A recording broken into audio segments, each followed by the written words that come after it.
Oh boy.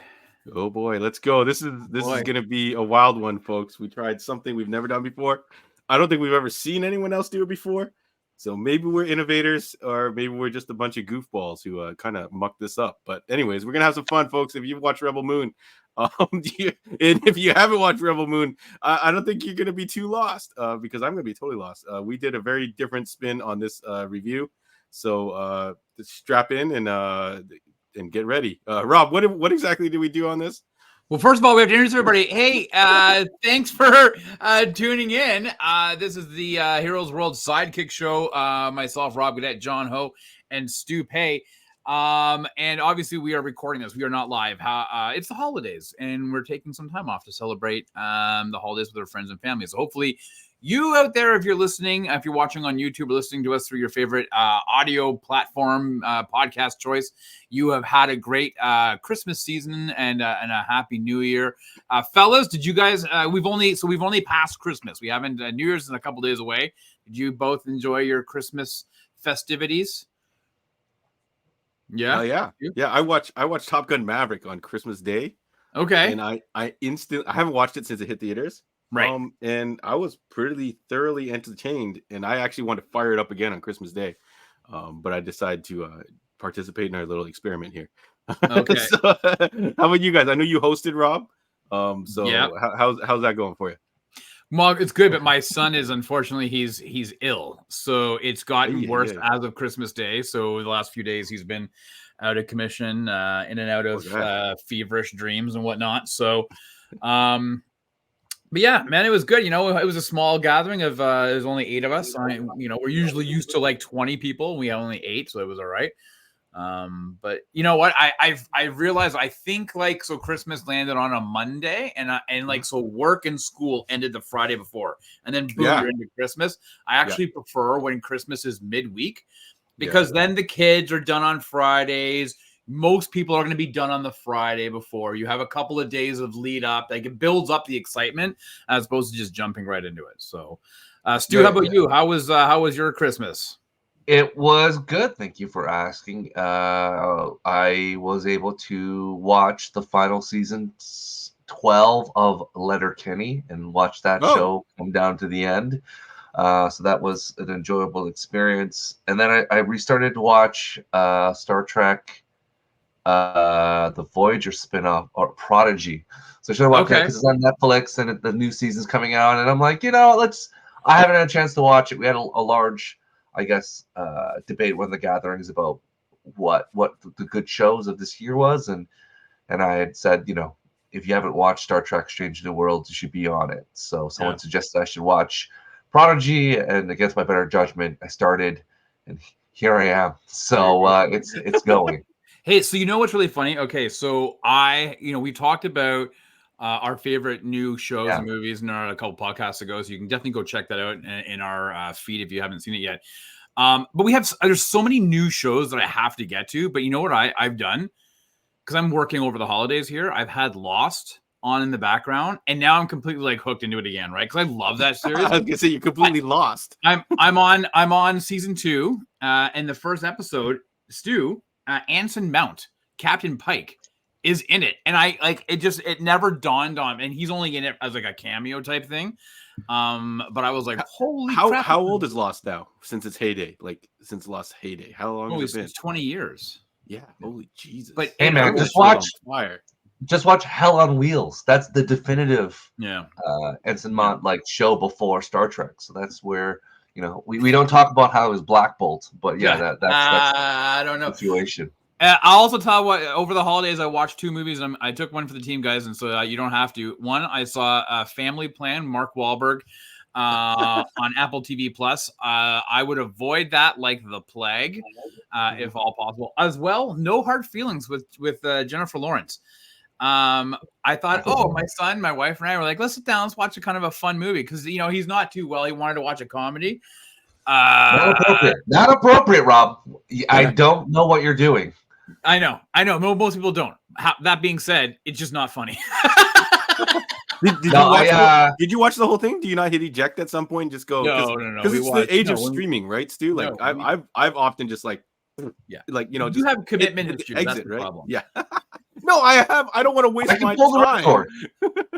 Yeah, no. Robert asked if I watched the Doctor Who. That's right. Yeah. Special, and I waited till now to respond. I have. I enjoyed it. Let's keep on going. All right. With more content, you mean, or just like you don't want to talk about it anymore? I really liked it. I'm curious to see what Rob says. Rob, what did you think of the Doctor Who Christmas special? I enjoyed it. Probably not one of my favorite Christmas specials that they've done. That's a nice way of saying it's trash. No. It set up some interesting mysteries. I couldn't care less about the song and dance routine. It's different. Like, you know what I'm saying? The vibe is different this year. Goblins, baby, goblins. Honestly, you know, this is the 14th Doctor. Canonical. The charisma's there. He is very personal, very just you want to go on adventures with him. So he's having fun. It is different. We talked before. The screwdriver is basically like a mouse. Yeah, it'll take time for me to get used to that, but it is what it is. It is not the screwdriver of old. It's more like one of those multi-tool screwdrivers, the thick ones that have all these different heads on it. Yeah, it is what it is. It is what it is. The modern age. Combine multiple devices into one. I saw a movie. I scrolled past it. It was called The Night Before Christmas, and night was KNIT, like a medieval night. Yeah, I was tempted to click it. I knew it was going to be a disaster, so maybe I might still fit it in before the new year. But I was like, kudos to you for figuring that one pun that hasn't quite been used in a Christmas movie yet. So it's if you guys saw it out there, let me know if it's worth watching. Probably not. All right, let's get to the fun stuff. I can't imagine it. All right, let's talk about Rebel Moon quickly, because I approached you guys to do my own Mojo World situation where I just threw you in the vortex and a weird gimmick and a new thing. My proposition to both of you was Rebel Moon. We were all kind of hyped. I actually said it was the movie I was most looking forward to the remainder of the year. So I had proposition that we split the movie up into 3 parts. We watch one part each and not knowing anything else, regather and fill in the blanks. So based on that, Rob watched the first 41. I watched the next 41, and John watched the end. I think our gimmick would be just Rob would tell us what he discovered in that first 40 minutes and then fill in the blank and tell us what happened in the rest of the movie. Then I will, without knowing anything, guess what happened in the beginning and then what happened at the end. And then John will tell us what happened at the end and just tell us what he thought what happened in the beginning of the movie. But before then, this cast was very interesting because, you know, this is from a very acclaimed director, the mastermind between the DC EU, Zack Snyder. The trailer came out and had all the greatest hits in terms of the grayness, space, opera. He's already indicated that based on the title, Rebel Moon, Part 1, Child of Fire, we know there's more. We just don't know how many parts it's going to be, but we have a sense it could be multiple parts. And the cast being huge. Dante Hemshu, Ray Fisher, Charlie Hunnam, Anthony Hopkins. Basically, there's a lot of people in this film. I had no idea how they're going to put them all together, but apparently it happened. This movie dropped on Netflix for a cool $166 million. I don't know if it was just for this part or for all however many parts there were. Oh man! But if that's the budget for however many parts there are, that's incredible. I don't know. It does look pretty. It just said that's what it is. So I'm like, I don't know if it was a combination of that. So I think, based on it, it may be. I suspect not. There was a lot of, even in my last 45 or 41 minutes, there was a lot going on screen. So it did not look cheap. Yeah. So spending money wise, but let's go to you, Rob. How they pulled it off? Were you hyped for this situation? Yeah, I was, and I mean, we had heard about this a couple of years ago that there was this story that Zack Snyder had approached Lucasfilm with this idea on him wanting to direct a Star Wars flick. Like this was after, well before the Zack Snyder version of Justice League came out, right? He had kind of written this, after he left the original project, and they were like, no thanks. And he's like, okay, that's cool. I'm going to take my idea, my concept. I'm just going to retool the characters and make this. And so, yeah, I saw the trailer. There was 2 trailers. I only saw the first one. I avoided the second one. I tried to stay off of social media and avoid all the pre-hype or maybe the not hype on this. And I was like, okay, I just kind of want to go in on it fresh. And so I was pretty stoked to see how this turned out. I will say, after only watching 41 minutes and 33 seconds, I'm pretty I do want to continue this journey. So, that's good. That's good. Yeah, all right. I do. So, because I'll be honest, in my 41 minutes and 33 seconds, I'm only introduced to 5 characters. A lot of the main ones. 5? Yeah, but that's there's one character that you guys are not introduced to, I'm assuming, based on what happens. So I'm really dealing with 4 characters. So there was not a lot for me to yeah. So I'm really interested to find out what your respective parts and thoughts were. I got the middle part, and I'm think it is the best part of the movie. I got pretty much everyone. So I assume. Wow. I had at least 40 people, background act, just regular characters and secondary adjacent characters and everyone. I got everything. Okay. So I'll be interested to. I want to go into that, my thoughts. But man, that's crazy.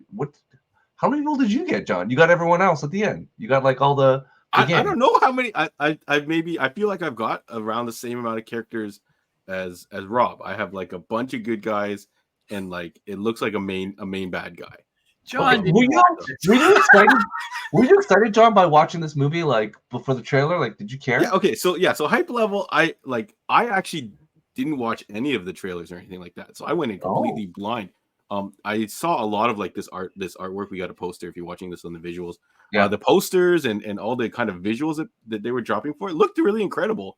And the whole kind of it's Star Wars but not Star Wars type thing really had me intrigued. And then Zack Snyder's previous work, I didn't like the Thief movie, the Army of the Dead. I kind of was okay with. I thought it was interesting. And then Snyder Cut, I think it was pretty good. And then you start backtracking even further to 300 and stuff like that.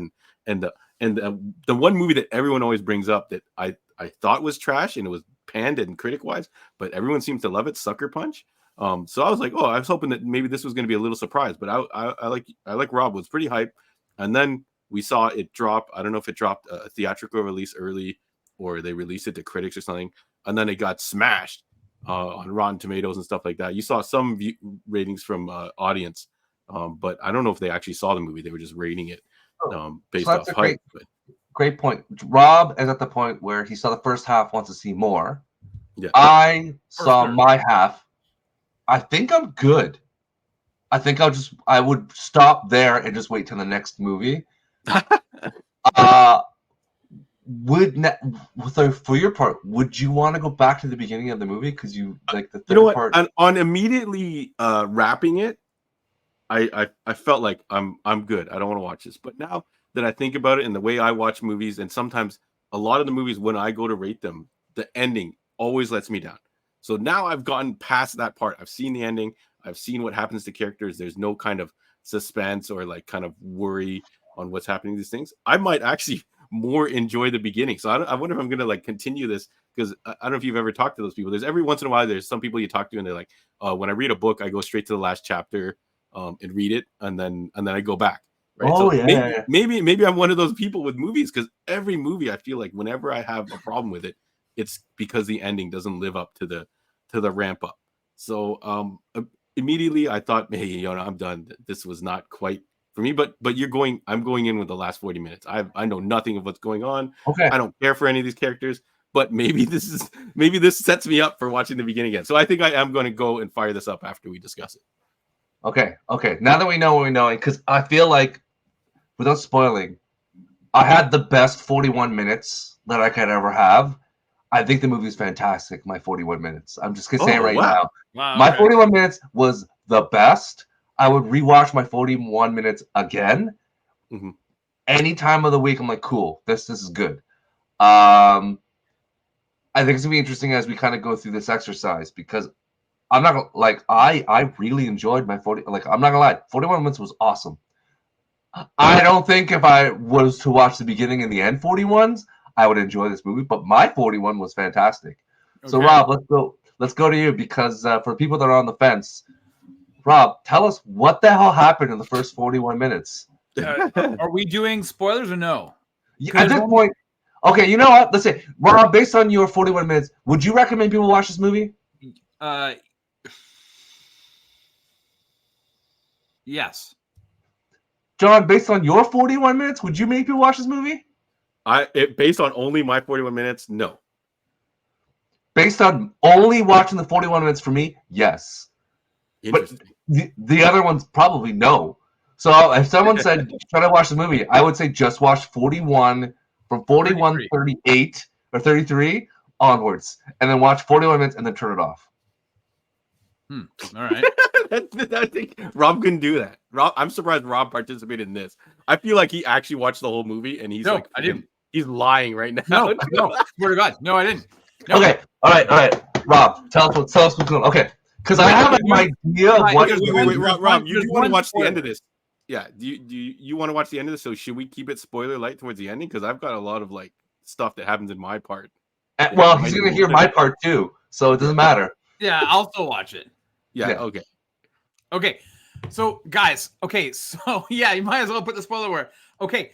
So I only meet 5 people in my characters. Okay. So I've got Sophia Boutella as Cora. Yep. Ed Skrein as Admiral Atticus Noble. Yes. What are these characters? I don't know anybody's names. I have those 2 as well. Yep. I have those 2. Okay. Yep. Anthony Hopkins is Robot Jimmy. I do not know Robot Jimmy, but the poster, I saw the poster. I'm like, oh, there's someone here that I'm missing. That in my mind is the 7th person. Okay. So, spoiler alert for Seventh Samurai. I feel that's what it is. So he's my 7th samurai. Okay. Michael Huseman as Gunner. Yep. And then Corey Stoll is in this as Sindri. Okay.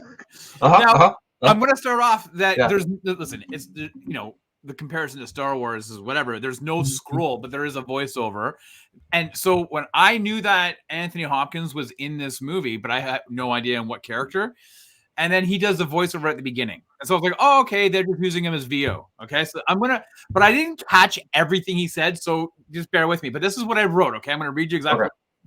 Okay. Starts with a voiceover by Anthony Hopkins talking about a feud over who runs the galaxy or the mother world. Now, this was initially run by a king whose daughter was born with a gift to heal people or something. That is, she is to unify the empire through peace and compassion. But during her coronation, the princess is assassinated, and then a prominent senator in the Republic declares himself the new ruler and renews the empire's conquest of the universe. So that's like the opening voiceover. So we start off on an independent moon of Velt, which is kind of like Switzerland. This is where we meet Cora for the first time as a farmer. All right. You come to learn that she has fought in the war on the side of the royal family. Maybe. I don't know. Anyway, this farming village is run by Sindri. And then you meet Gunner, who was supposed to be like his Han Solo type. That's how I took him as. Yeah, I got that from mine. Yeah. The planet or this village. Interesting. Okay. Yeah. The planet or this village is then visited by Admiral Atticus Noble, who is all dressed up in like military garb. And he's got a bunch of like asshole army grunt guys with him. And bad guy. Yeah, and he tells Sindri, and they all like these villagers, like Sindri talks like the Swedish chef. He's like, oh, whatever, right? He says, he walks around, and they're all like, "What are you here for?" They're like Amish almost, right? And he's like, "Well, I need to harvest the crops to feed my army." And Sindri is like, "That's not going to work because we only harvest like 12,000 bushels a cycle or a season." And the admiral's like, well, okay, too bad. I need 10,000. And then Sindri's like, that's not going to be enough to feed the village. And he's like, figure it out. So then Gunner kind of disagrees with Sindri. So they're in this like pub type, or a barn pubish thing, and he kind of disagrees with Sindri in front of the Admiral, and the Admiral doesn't seem to appreciate who's telling the truth or who's lying, and then decides to kill Sindri. Like Corey Stoll off, right? He's only in the movie for like, at this point, we're about 20 minutes in, okay? Holy cow! Right. Whoa! But yeah, so then he leaves. He goes, I want my bushels. You need to feed my army, and I'm gonna leave some army guys here, and they're gonna motivate you to work because you guys are now like our slaves. And I'm gonna be back in 10 weeks. I think, right? And I was like, that seems like a long time. Yeah. Okay. Yeah. So then these army guys are like unpacking all their like weaponry or whatever, and they unpack this crate, and this robot is all like in a ball. And he pops up, and it's Jimmy the robot, right? And apparently they were designed for use in the war. They were like assassins or whatever, assassin robots, but they've been reprogrammed or they believe in now in peace or whatever, right? So they haven't fired a shot or taken a life in like a century or something. I don't know. Okay, so then these army guys start annoying like this farmer's daughter type girl, and she kind of then they're like throwing crap at Jimmy, and he's like, and I'm like, oh wait, isn't this like the robot from Transformers the Last Night? I'm fairly certain because it's voiced by Anthony Hopkins, right? Yep. So then she befriends him and puts like a crown of flowers on his robot head. Okay, so then these guys, they're all from like, they sound like from New Zealand, and I'm not to say that New Zealanders are asses, but these guys were asses. They just happen to be from New Zealand. So they're like bugging her, and they essentially they want to, a typical standard, military grunt guys want to like get with her and stuff like that. So they pull her into this barn. Okay, meanwhile, Cora has told her like adoptive father type figure that she's leaving. She can't be caught with these guys. She's got to leave. And he's like, you need to stay and fight. I know what you can do. And she's like, no. And she's very whiny. She's not going to get power converters, but she's very whiny. And she's like, no, I can't do that. And this and that. And then, so she's like packing up this like weird horse like thing. She's like, I gotta leave. And then she hears the screams of this farmer girl, right? Who they're going to assault her or whatever. And she's like, she can't handle it anymore. So she walks in with like this hatchet. And all of a sudden she's like, oh, I'm going to kick some ass. So she starts like flying around. Now we get into Zack Snyder slow-mo action sequences, right? Mm-hmm. She's grabbing guns. Grabbing guns, she's firing, doing all this stuff. Yeah. Interestingly, no blood. Like she's slitting people's throats, no blood, nothing. Because I guess PG-13. I'm assuming we'll see that in the rated R version. And then she takes out this 10 guys, and then the one head guy is left with the girl, and he's got the gun to her head. And then Jimmy the robot comes in, and he's like, he orders you kill these girls or whatever, and then he takes a shot and he kills a dude. And he literally runs away, the weirdest run I've ever seen a robot do in my life. Right? It was like watching Napoleon Dynamite run away. And then Cora's like, I have to leave. And all of a sudden Gunner's like, I'm going to come with you. I don't know where he came from. And then they hopped on these weird horsebacks, and they're like, we have to go recruit people to fight, because now we have to fight. And off they go. And then they rode for like 5 minutes, and they're like, we have to make camp for the night. And then they sat their campsite up, and they go around a fire, and they're going to start talking. And I hit 41 minutes and 33 seconds, and I have that's me. Okay, that's perfect. What the hell do you think happened in this movie? Now that's what do you think happened in this movie? Well, okay, so again, because I haven't seen any trailers, but I know who the actors are that are in it. Like I knew that. My assumption, I don't know who Charlie Hunnam is. I'm thinking he's the bad guy. So my assumption is they go and recruit a bunch of freedom fighters, like Avenger style team.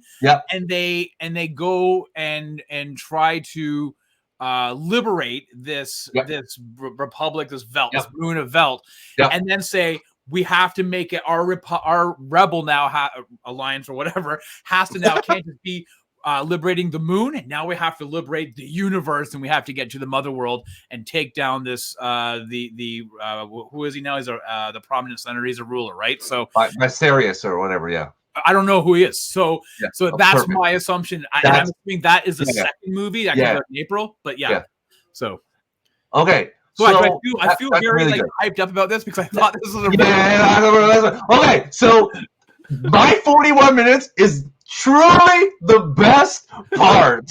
Okay, so when we saw this movie, it was inspired by Kurosawa and Star Wars. Guess what? This is pretty much Seven Samurai. It's like, Okay. oh, the farmers. It's like It does not appear like that at the end. So Magnificent Seven, like Magnificent Seven, or Seven Samurai. Farmers recruiting these Ronin to show up. So my 41 minutes, like I assumed at the beginning it was like Seven Samurai, where the farmers who are like, oh, we need people to help us. So Korra, who I guess was the drunken, like disheveled, like Ronin soldier, basically was, I guess, convinced by Gunner to like, we got to find these people. So my assumption was that Gunner got her and they're off to this adventure to recruit. So they're at the fireplace, and this is the part where I'm at it. So at the fireplace chatting, and Korra's like, hey man, my family was all murdered by the mother world. My family, everyone died. We fought back, but they crushed us. And this general, a lieutenant at the time, by Sirius, basically took interest in me. I don't know why. And there's a scene where she has a gun, and she's going to fire at him, and he walks up to her face and puts the gun to his chin, and is like, cocks the thing back. He's like, go ahead, like kind of thing. So she pulls the trigger and he's like, you know what? I like your cut of your jib.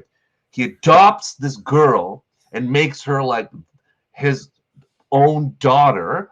And then you meet Carl Els as the king. So he's like this king. And then it's kind of this cool cutscene where it looks like Warhammer-ish, like all these people like hands in the air, like fighting, and she's going through war.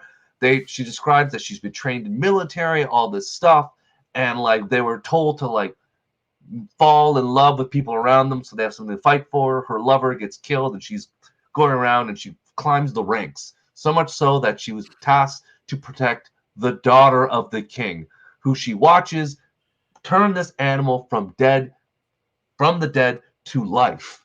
And it's like, oh, it raises from the dead. It's like, and the daughter was supposed to like bring new light. And this was her shame that something happened to the daughter of that. I'm like, oh, cool. So then they go to Providence. Basically, it is the Tatooine. You walk in this really cool bar. You see all these aliens, all these different things. You're like, whoa, cool. This is like weird things around us. Like I felt like, again, inspired by Star Wars. They're the bar, and they reverse the trope where this ugly alien goes, grabs Gunner by the junk and says, how much for this man? I want to take him upstairs. You know, Korra, how much you want? And you're like, whoa, this is a reverse. So she's like, can't be bothered. She punches this guy down. He leaves the bar, like beats him up. Then he comes back with like 4 more dudes, and a gun fighting scene happens in the bar. And they're running around shooting and all stuff. And, Kai, who is Charlie Hunnam, reveals himself as a mercenary for hire. I'm like, oh, this is Han Solo. He has a ship. He's going to take them around. But on his way, he's like, guy, her goal is she wants to get General Tiberius, who was played by Danson Henshu, who was like this disgraced leader. But he's like, you know what? Before we go there, I got some people you got to meet. So they fly to this like farm, and they meet Turok, the Beastmaster, a man who's making all these weapons. And you're like, awesome. This guy's like, goes to the owner, and he's like, how much, does he owe on his slate? And he goes, I fought the Empire, and this is the servitude I have to pay off my debts. And this guy's like, oh, it requires like 10,000 credits. And they're like, oh, we don't have that money. And the landowner who's like, I'm a betting man. If you can train that like griffin, there's a flying like griffin, then his debt's resolved. So then Turok goes to this griffin and like touches it and like says the things, and they fly in this cool sequence in the air. The griffin's flying, and he's like trying to tame it, and Griffin throws him off. He goes back on, and then finally he's like, "We are at one. We are agreed." So the guy comes up. He's like, wait, like Avatar? Yeah, there we go. He's like, you don't have to fear anymore. We're both afraid, and like so, like awesome, cool. And the online's like, your end of the deal is fine. You can go.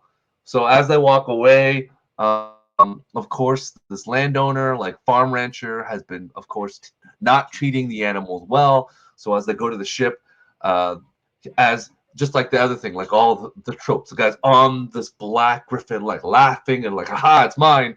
The griffin throws him off and then kills him. And you're like, yes, cosmic justice. So they jump on the ship. So now they go to the next person. So there's this next, they go to this skeezy underground, like steampunk, cyberpunk, like bar scene. And basically it looks like Blade Runner. I'm like, awesome. New sequence, Blade Runner, all the stuff that go underground. And they meet this like, this all these people waiting, and there's this giant Spider Woman, and I think Spider Woman's like Jenna Malone playing it, and she's holding this child, and all the people are like, "We got to save this child," and they go there and they watch. I think Nemesis is this name. This woman, like Asian woman, who comes out and talks to this person. Is like, "Why are you doing this?" She's like, "This planet is like mining so much that it's killing me and my children can't spawn anymore because of the pollution. I'm here to get revenge to basically make up for the fact that these children, to kill their children to make up for the fact that my children are dying." And there's a cool sequence of fighting and samurai sword, and you find out this woman Nemesis is like a cyborg, has implants, and she, and before she's about to kill it, then the child is on the ground. Gunner rescues the child, and we're like, oh, Gunner's doing stuff. Okay, that's a little insight to him. So Turok is brave, noble, like Beastmaster, forger, like gonna make weapons. And then the samurai comes and starts killing thing, and then she finally kills the spider, and then Korra's like, oh wow, that's so good, that's so brave. And she's like, no, this death was not honorable. This is not something we should be proud of. Like, we should all be sad of the situation. I'm like, okay, cool. Like, another noble Ronin. And then finally, they all jump on the ship, and then they reach a Colosseum, a giant Colosseum. I'm like, whoa, cool Colosseum. Colosseum shows, and Damchen Henshu's there, and he's kind of like drunk on the stoop. So they're like, bring him and clean him up. So they drag him, and there's a woman who just throws water on him, and he's like, you gotta fight, you gotta go. And he's like, don't you know like what happened? Like, all my men died because I basically decided not to act on the emperor, like, by Belsarius's decision. And she's like, you got to do it for honor. And whatever. He's like, no, I have nothing. She's like, what about revenge? And he's like, fine, I'm in. So this 6 people have gathered. This almost, I imagine, 6 soldiers have gathered together. And once you add that robot, that's the 7 samurai. So the 7 of them are going to gather together and fight off. And then there's like a cutscene where Ed Shirkin, I guess whatever, is funny enough. Both him and Gunner were Denario, like Nahalias in Game of Thrones. I don't know if you watched it. Both of them were like, oh, shouldn't you guys not be in the same room together? Anyways. So, and then that's when my movie ends. So in my mind, they like go to the farm, they meet with that person, and they start training the farmers, just like in 7 Samurai, to like teach them how to like fight the bad guys.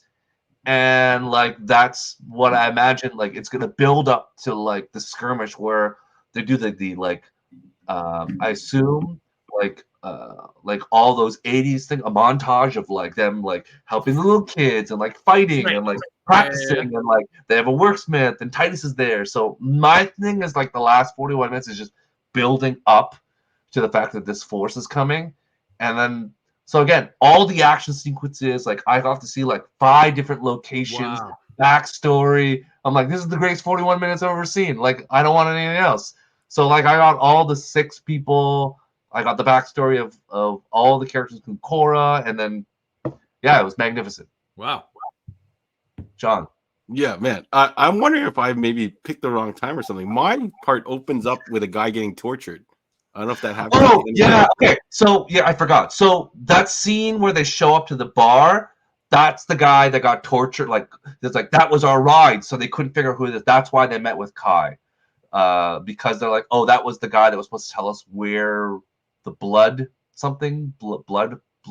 hearts or whatever it is, the people that are supposed to meet.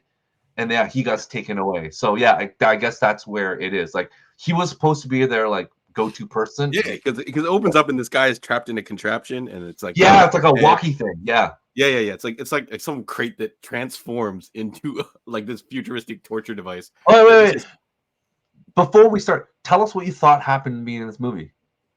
I had no clue. I basically was going off a Star Wars trope. Basically, I seen the female character. Like I don't know anybody's names because no one is introduced when I'm watching. Right, so I assumed that the girl was like a Luke Skywalker character. Like you said, the gunner guy was like a Han Solo type. And then you have your cool female assassin, and then you have a bunch of I don't know what they were. They were guys like, did they have war? They had war paint covering their eyes. Oh, I have no idea who those people were. Oh, so that was newly introduced. So there was like basically this warring tribe. So I feel like that's the what's called. Is that Ray? Like, was that Ray Fisher? I don't know. He had like long hair and everything. I don't know who he was. Like they came out with blood something. Blood Axe, like probably. Blood Axe. I guess that's the rebellion or the. I thought that were just the farmers. I thought the farmers were called Blood Axe. The Blood Axe farmers. No, people were actual proper farmers. Oh, okay. So they're introduced. Yeah. Anyways, yeah. So in the beginning, I basically just thought it was your typical Star Wars thing. These guys aren't a question. You do get that. This is their like some kind of underground rebellion type thing, fighting against a Darth Vader like, Imperial type thing. And I think I have. I don't know if you have the bad guy that Rob's talking about. There's a bad guy. He wears like like a almost like a Nazi type hat. And like full that's Ed Starkin. Yeah. And his skin's really pale and stuff like that. And he's kind of just he basically is commanding all this stuff. Yeah, the he's new really transporter, pale, John, the new transportor. Yeah. Forget that terrible thing. Remember, he's the new transporter. That's all you need to know. Yeah. So basically, I have that bad guy, and then I don't recall a robot. So I don't know if something happens to that robot at some point, or he just disappears, or whatever. Or maybe I missed it, but he's not really in the ending unless I didn't notice he was a robot. But he looks like a robot, right? He just straight up looks like a robot, right? It's like the picture I see, he's a robot with horns. Like I guess that was like, oh wait, that's the guy with horns? Yeah, the robot with horns. I was like, is that the robot? My guy didn't have horns. Oh, like I thought like Jimmy the robot had like a long head with like 6 eye ports, like 6 dots on the okay. Maybe I did see that guy. Maybe he's just not prominent in the. I don't know who the guy with the horns is. Yeah. I didn't see. I saw a poster later. Yeah, of the thing that Stu's talking about. So I don't know. Maybe if I missed it, maybe I wasn't paying attention or whatever. But yeah, it looks like your typical. These are a bunch of younger warrior types going up against this big, almost like a corporate, like this thing that just has massive resources. That's as much as I gathered. I assumed they were teamed up beforehand. Like they were. I assume maybe they were crew running together already because it seemed like they did know each other. And then I guess I'll dive into this. So that guy gets tortured, and basically gets, what's that cattle prod thing where they shoot a rod into your brain or whatever? They shove that thing into the back of that. It's basically like a hand that comes out of the ground and grabs you and holds your head. And then you basically get like that thing goes in the back, and then they pull the trigger, and then you're gone. So they get from that guy that they're going to see like some king something or rather, which you then cut to, I guess the girl and whoever of her crew is talking with that king, and then they meet up with these warrior guys. So they're basically like these very tribal looking, like grungy. Like Ray Fisher, because I did not see Ray Fisher. Yeah, I think it was Ray Fisher, but it's hard to tell because he's got like long hair. It's got to be, because he's paint on in my his part of the movie and stuff. And like Rob that. clearly didn't see him either. He only had 4 people. So he's got a crew. Yeah, so they actually don't get much, kind of like story arc, because I thought they were established beforehand and they were coming back to talk to them, but I guess they're recruiting them in the scene and they're basically like, you got to fight. And if we don't have you on our side, we're basically going to lose. And then, obviously inspirational speech later, that guy's whole tribe, crew, whatever, rolls with them. And then they get to like the main bad guy. He seems pretty damn evil. You get to a point where they look like they're going to get the drop. And then one character betrays them. I don't know if you know enough about the characters that you could think of which character would betray them. Okay, so I had to make my guess. It wouldn't be Titus.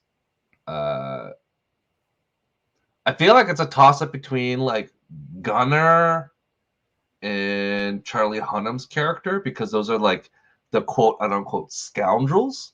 Yeah. I like, if you had to bet on the two, which guy did you bet on? Well, I can only take Gunner because that's the only guy I met. Yeah, it's got to be Charlie Hunnam's character, because Gunner, there was a scene where like, okay, I totally glossed over. There's a scene where Sophia Butella, like Cora, was like really sad, and then he puts his hand on her hand, and I'm like, it seems like way too much work. Like I feel like that's the love interest, like that's the new person. Then Charlie Hunnam just showed up and was like, "Yeah, I'll help you take your stuff," and I'm like, but like in my mind, I thought he was like a Han Solo, like, oh, like I have a heart of gold, Scott, like I betrayed you, but haha, like, or like Lando, like I'll help you. Like I had to because they're holding my daughter hostage or whatever. So I assume that's what it is. Yeah. So Rob, do you want me to spoil it? Like, do you care? Like, are we just going all go in? ahead. Yeah. It's fine. Yeah. So at the point, it's the guy with the crazy accent. So he's like, oh, I'll just gotta be on the side of the winner. So the Charlie Hunnam character betrays them. They all get trapped. They all get trapped in these like hand contraptions. Now. Yeah. And the whole force is like going down, and then the Charlie Hunnam forces the Russell or whatever the Gunner. Gunner character. He's like, okay, we're gonna paralyze everybody to transport them, which I guess makes sense, right? So they stuck that cattle prod rod thing, and he has to do it to the main girl, which is the Luke Skywalker. I don't know what her name is. Yeah, Cora. Yeah. So he's like, oh yeah, he's like, do it. I know you love her, but you got to do it. And then just out of sheer trickery, he just turns around and uses the thing on like the worst kind of like, oh, I didn't have a trick up my sleeve. I basically just don't do what you tell me to do and murder you. And then they all get free, and then just the whole action sequence takes down. So there's a whole bunch of shooting. It looks really incredible. It's all on clearly like some type of soundstage because there's a giant bridge, all this kind of stuff. I won't go over which characters specifically don't make it, but there's a bunch of characters that don't make it out here. Wow, it's pretty crazy. Yeah, they keep a bunch of characters, a handful of characters, and then it all boils down to a big fight between I want to call it. Did you say Cora is her name? Cora. Yeah, like the breakfast place. Yeah, Cora versus the big bad guy, which is the crazy hat dude, right? And it's almost like, do you guys remember the end of Eraser where Arnold Schwarzenegger is fighting with I forgot what his name, James Caan or something like that? Yeah, Jimmy Caan. Yeah, and they're on top of like this crate, and the strings are like, it's basically a fight like that. So I don't know if this character, like, did you say she was trained? That she's supposed to be, I guess, really good at fisticuffs or whatever. Yeah. She's like super trained. Yeah. But he seems equally as formidable. He's got like this weird cane thing that he keeps like using to like smash people, and he always smashes someone over the face to murder them and all that stuff with it. So she's doing all this stuff and breaks like both his arms. So he's like, and then she like kicks him off the end, and then they win the day. And there's a couple of them they're riding on the horses. I didn't really see. There's a guy that's kind of like shirtless, like looks like a Conan the Barbarian type. He's kind of with the long hair. He's kind of there, but he doesn't get to do a lot in that ending part. But you see them all kind of running off. You get to see the girl with the lightsabers. That's Nemesis. Yeah, she gets to murder a bunch of people, and you're like, how come everyone doesn't have these crazy red lightsabers, right? And it's pretty cool. So like visually, this looks pretty cool. It does look a bit overambitious. To set all this up and then have your last two characters just fight on top of what is essentially a crate. So it was kind of bizarre. And this guy gets kicked off. You see him falling. He falls all the way to the ground, and you're like, all right, that guy's done. And then they kind of wrap everything up, and they say they still have to kind of keep going. And then the ending, they fish that guy off the ground, and somehow like reboot him. They throw him in like this vat of goo or stuff, and then they like beam his consciousness to some guy in a beard, and he's kind of like, bring back my my daughter or like my princess or something, and then he's gonna make an example of her, and then he just gets spit back out, and then he's fine. So I guess he's back for the sequel. Oh, that might be by Belarus sister or whatever. I don't know how to pronounce his name. He looked kind of like Oscar Isaacs, but it was kind of like they did this thing where they didn't want to show him. They didn't show his face. He's the guy, the guy from Hawkeye. You know, the guy that was helping Kingpin and was the bad guy that spoke sign language that was working with Echo. Okay. Maybe that's the guy from that's the guy that's they didn't want to show him right away. They kept like panning to the back of him, and you could hear his voice talking, and then they finally that's the guy. And he's talking, all right. And he's basically like, you're gonna go and you're gonna shut this down, otherwise I'm gonna murder you type thing, right? So it's kind of like this. Mm. That's this guy's motivation, I guess, and then that's pretty much it. Like, so all I wait, got was. Does it kind of end though a little bit of a cliffhanger because part 2 comes out in April? So like, does it? Like, it doesn't sound like I wouldn't say no. I wouldn't say it's a cliffhanger, which is kind of one of the good things about it. There's no like kind of like, oh, this is in the air. Basically, they basically save the day and what they were trying to do. Like they survived this battle, and you see them kind of riding into the sunset in this kind of like paradisey looking place. I couldn't really tell what it was, but it looked a lot nicer than these like ship decks that they were on before. And then it closes with them basically plucking that guy off the ground who's like got his arms broken. He's like lying on the floor. He looked very clearly dead, but for some reason they're able to bring him back. Well, he was in Deadpool, so he'll Ajax. Yeah. Yeah. Oh yeah, I recognize them from that. Yeah. But I guess he's going to be the big bad guy moving forward, and they've got abilities to bring these guys back via some weird tube. And there's these guys with these really tall hats, like they have like a hat and they have like a really tall head and the robes and all this stuff. I don't know what the hell they were. But overall, like the action is pretty fun, like especially the gunning stuff, like when they started just having a firefight. But I thought these characters got to do a little more. So I guess in Stu's part, guys like who's the black guy from Guardians? He's like that's General Titus. Yeah. He did. All I saw was him like shooting a gun a couple times. And a lot of the other characters. Well, like I'm glad to know that there's action scenes because I really had no action scenes. Well, I had one at 8 minutes left in my part. I was like, oh my god, there's been like no action scenes, like nothing. The entire middle part was exposition and action scenes. It was basically here's the story and a gunfight. Here's a story and like a battle. Here's a gun and more guns. I'm like, yeah, I just had that like 4 or 5 minute like fight scene in the barn or whatever it was, a 3 minute, and that was it. I was like, well, at least I got something because all of it. And I was like, wow, I hope that there's more to this movie. So I'm glad to know that there's like lots of action. I can see why this movie did not get, let's say, the flowers that it deserves, because it does seem a little disjointed after listening to both your parts. I would say like even the acting was rough at the 41 minutes I watched the middle part. But the thing is, I got to see so much cool stuff where I'm like, I'll give it a pass. Sure. It just seems like a little contrived now that I hear both parts, and my assessment is correct. Don't watch part 1. Don't watch part 3. Just watch 41 minutes in the middle because you'll have the best time. Sometimes that's the best, like gathering the team and introducing. That's the best trope in all the movies. Like when they gather the crew. The second act always carries it, right? Yeah. So I just kind of got to see a couple of them do their thing, and then they kind of added that big boss fight scene, which seemed a little bit long for what it was. I was like, you go from all this fantastical lasers and ships and all this stuff going on to you guys are just fighting mano a mano on top of this thing that's floating in the sky. It was a little weird, but like visually, like setting wise, like a lot of the stuff looked really cool, like the costumes and everything like that. So that's why I'm still interested in going back and watching the rest. Do you think I think some people have said that this feels like it was a TV show. It was like maybe like a 12 episode or whatever series, and they were like, oh, let's jam it into 3 movies or something like that. I feel like it's the other way around. They're gonna make a movie like these movies, and like, you know what, let's turn it into a TV show because it makes sense that way. Well, here's the problem I have is that I used to make this comparison when The Walking Dead, right? You know how they broke up their seasons into part 1 and part 2, and part 1 was always slow and plodding, and then they would hype up part 2, the second half, going, "Oh, you guys!" Every time it happened, every season, they, "Oh, you guys are gonna love the second half of the season where the action really happens," and it wasn't that much, right? Like there's a lot of overhype on selling what's to come, and I feel that since this movie has dropped, there's been a lot of overselling of the director's cut, of the R-rated version that will be eventually coming out or whatever.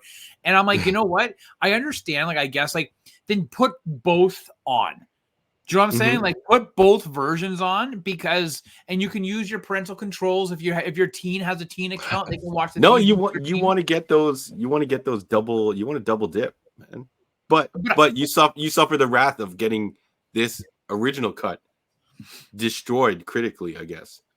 if you don't release that full director's cut or whatever. So well, I'm just who saying, knows like, if- you're having this type, like, so again, for the very brief action scene that I had, the one, you could tell, I'm assuming there's going to be lots of blood and this and that, but it's. I don't know if there was blood. I don't recall any like actual. Well, no, like, but that's what I'm saying is that there likely wouldn't be, but in the R-rated version that they're going to release, they will digitally put it back in, right? Like it just, it looks like when you're doing that type of action scenes and like the hatchet's going up and hitting a guy in the throat and stuff like that, and he's like, like that, nothing. There's nothing.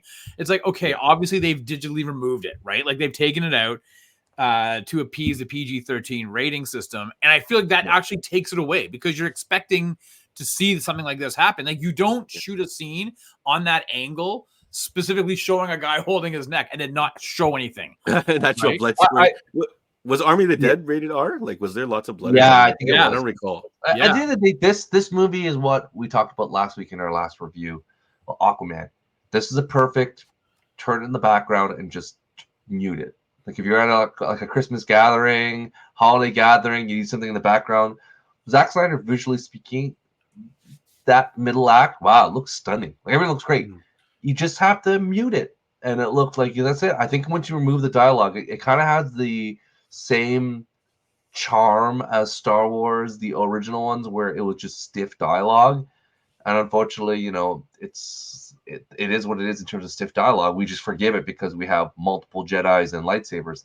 This did not have the same type of ability to salvage it, but it did have, its moments. The Rotten Tomatoes score is bad. It's 25% by the critics, and audience score 63. Oh, it dropped. Wow, it dropped. So I can imagine that, like, if you watched, So we'll go back. Rob, you're going to watch the entire thing. So I'm going to actually go back. I'm going to watch my part again. Right? You're going to start from I'm going to start right from the beginning. And then, John, are you going to watch it again? I think I'm going to watch it, but I'm like you said, I'm not going to devote like sitting down. I'm going to be watching it in the background of either building models or working on other stuff. So I'm not going to devote it unless that mid part just starts to catch me, because I'm rooting for it, because I do want things like this to succeed. So that's why I hate kind of like to say it's just poo-poo, right? But yeah, I'm not going to watch anything. I love my. You're good with what you saw. You don't want anything to be ruined. Nope. Are you going to do the same thing for the second one then? We'll talk about how we're going to do for the second one. I don't know what to do. In my mind, it's it's Seven Samurai. This is the cool thing they're going to do. Like even in the new, Magnificent Seven, like, where's the Vincent D'Onofrio old curmudgeon, like Western cowboy? Like, this is pretty much in my mind what that movie is. It's so weird that when you told me the third act, that's the direction they went into. I'm like, I guess. Because, like, you're basically just stealing the idea. If you went through what I thought, which is the training montage, it's no longer inspired. You're just doing a copy of Seven Samurai. So, yeah, I really feel like it is going to harm that. If I go back, I'll just watch the 41 minutes of my 41 minutes. I think it's all uphill for me. I think because I saw the ending, I already know the end result. Yeah, it's only downhill for me. So I'm going to be able to shut it off at like the 3/4 mark. So actually, I think this is like for movies. You might want to start watching at the 41 mark, the midpoint of where I was at. I don't know if you want to start all the way at the beginning. Yeah, the beginning I'll let it warm up, and then I'll get into it by the middle, and then I can shut it off when I get to the last portion. Like, I feel like this is a great way to watch this type of content that you're not sure of. But yeah, I did like when I was watching, the promo, and it seemed like it was ramping up. It was number 2 on Canadian Netflix. I think in the USA it hit number 1, I guess, in the Netflix the weekend, but it got docked to number 2 because they released Top Gun Maverick on Netflix during the holidays. Wow. So sucks for Snyder that they couldn't push that back for a week or whatever. But yeah, I did debate on going, hey guys, let's kibosh this. I actually want to watch this, but I think I'm going to be pleasantly surprised by going back and not having to worry about how this all ends. I will say, like, and from the sounds of it, from your respective parts, that visually this movie is stunning. Like, I will say again, I'm only on like a farm, right? Yeah. And I see like a couple moons, or maybe it's Saturn or whatever the fuck is in the back. I have no idea. But it looks lots of green screen. Yeah. But it is very like the resolution is very clear. Like the whole thing, it pops. Like it looks really crisp. Yeah, it is very ambitious at the end, where you can kind of tell, oh, this is all on a sound stage. It's similar to like Expendables 4 when they shot the whole finale on like this weird Nobody ship. saw that. You can't reference a movie. Stu saw it. Nobody. Yeah. 2 people saw Expendables 4. It's only you 2. Nobody else understands the reference. But it's very green screen, so it's very ambitious. So I do question if they could have toned that back down a little bit, and like the use of some practical sets and stuff like that maybe could have eased the budget and maybe made it a little more believable. But it is very ambitious. Like you're not going to see stuff like you're not going to see this giant space bridge or spaceship and all these people fighting on top of it and stuff like that. You're not really going to see that nowadays. Okay, especially like sci-fi. Sci-fi is like I feel like it's very under, I guess not I guess utilized. Yeah, I guess utilized or under filled or whatever you want to call it genre right now. Right? We have very few. We had The Creator. We got this, and maybe a handful of other movies from this year, right? Okay, so let me ask you guys this. So Zack Snyder has a very, like, his style of filmmaking really hasn't changed, right? Mm-hmm. He likes his slow-mo action. He likes all that shit. But do you think a that very dark gray gradation? Like he wants it very like the color to look very dull. Mm-hmm. It's like a little bit. It doesn't pop. The color is just like a dark, kind of boring color palette. Okay, but do you think his directing style is fits this type of movie?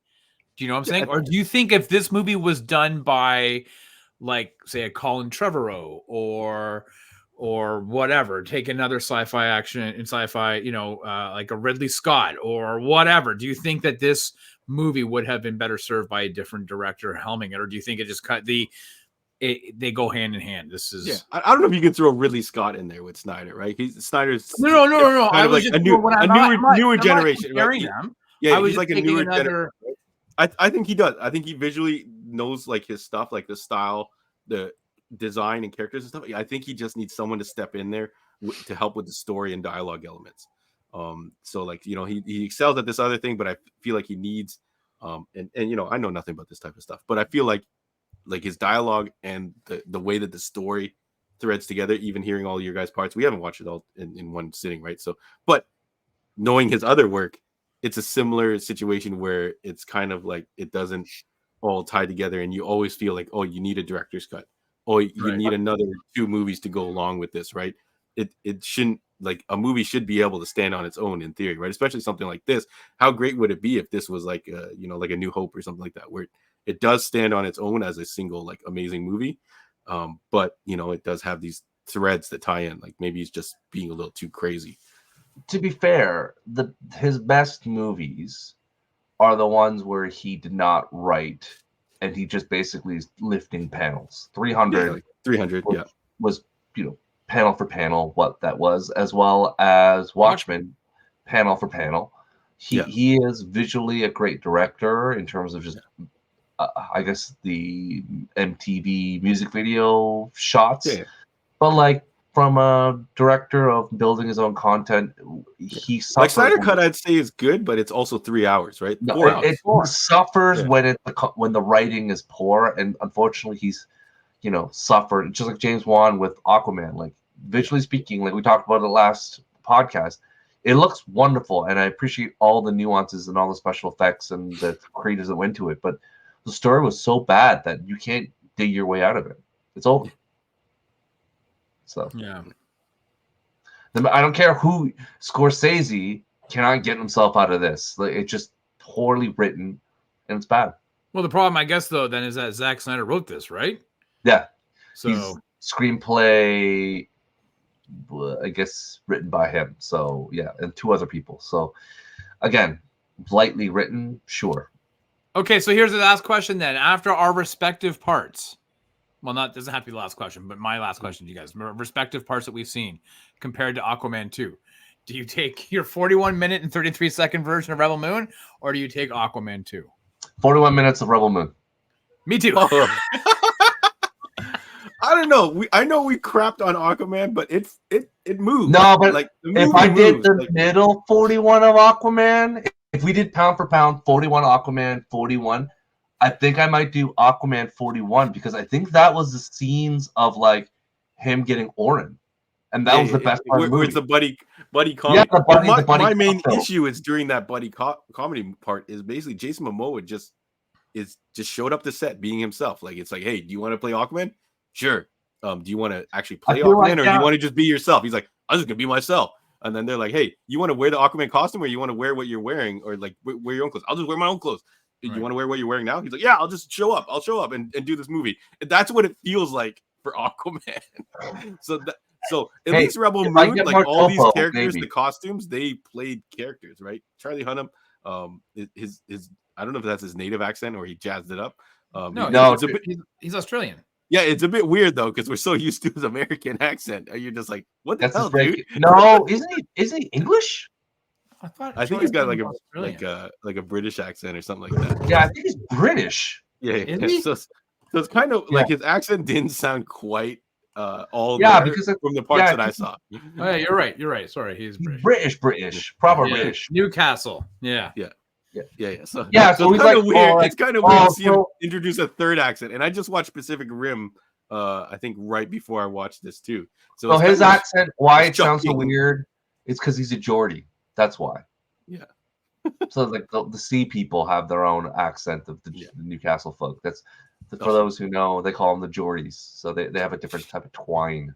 So it is what it is. No, that's not like I guess the equivalent is the Newfies have their so they have their own, and same with China.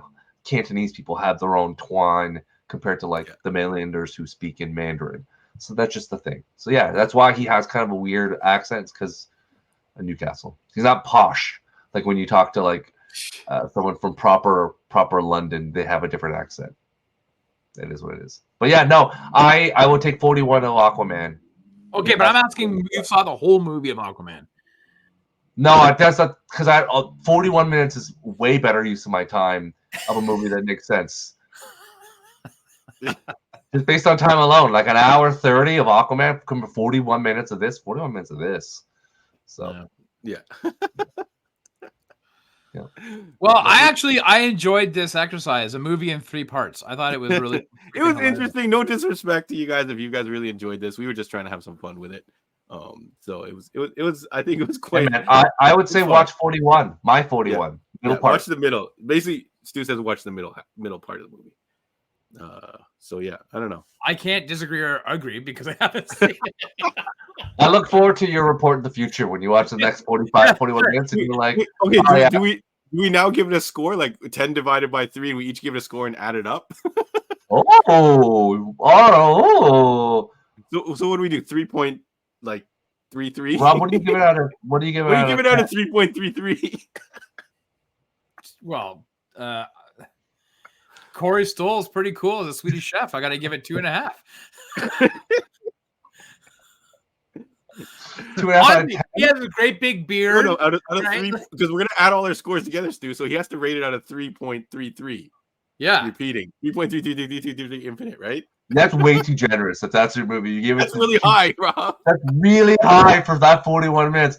I have to like. That's like an 8.5, Rob. Okay, well, 2. I don't know. That's 3.3. Okay, that's fine, Stu. I think I have to give it like a passing. I give it a 1.5 because it was entertaining for me. Because my part was the best part. It was like I think that's why you got to make up the meat of the score. The score. So if you think that middle was really worthy, then you really got to put it up, because so far Rob is at 2. I'm at 1.5. So this movie 3.5 out of 10 so far. At the moment, this movie is 3.5 out of 10. Yeah, so I would do 3. I would do 3. Like it's good. So, yeah. So 6.5 out of 10 is what we're combining. Yeah, that's pretty much it. Yeah, if you combine it, it's probably about right. 6.5 based on what you're saying. Well, that's what the audience score is on Rotten Tomatoes, basically, right? Yeah, you could go a little bit lower. Like I could dock 5.5 because Rob, I think, is being way too generous, because a farm with 4 people, like Corstone beard, like buy Zeus beard. They're just background farmers. They don't. but it looked good. Like it was like, okay, listen, if I thought my 41 minutes and 33 seconds was shit, then I wouldn't have, despite what you guys are saying, I would be like, yeah, I was so bored with the first part, I wouldn't see it. Like I would be right up. I would actually pull the ripcord and say, because it's now been like a number of days since I've seen it, I would have zero interest in watching it again.